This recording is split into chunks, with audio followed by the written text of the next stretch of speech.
sommes actuellement dans une utilisation des indicateurs, un changement, une instrumentalisation qui fait que nous allons avoir, pour les semaines à venir, des changements de comportement, des orientations qui sont décidées par un conseil scientifique qui ne regarde plus la réalité du risque, mais qui souhaite probablement imposer d'autres schémas de pensée.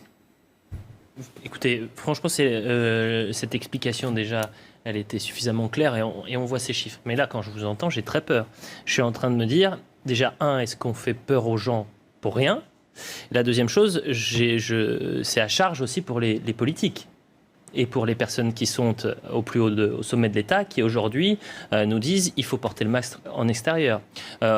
En septembre, Conseil scientifique, vous en parliez, le Conseil scientifique qui dit à l'automne, on risque d'avoir une seconde vague.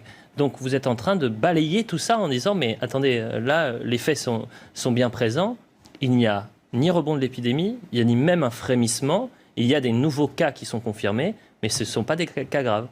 C'est absolument le cas, et qui plus est, le Conseil scientifique, lorsqu'il nous annonce la énième deuxième vague la semaine dernière, un certain nombre de ses membres sont sur leur site de vacances.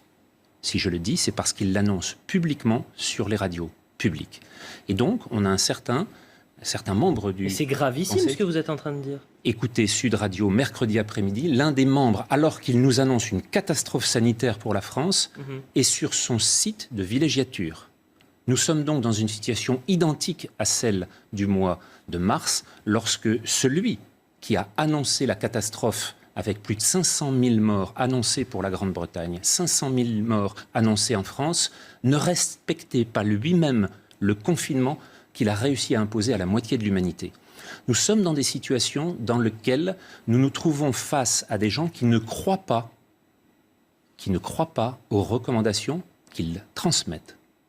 Il faut donc regarder précisément de quoi le risque est porteur, et ce risque actuellement n'est plus du tout celui du printemps. Nous sommes face à une situation qui, sur le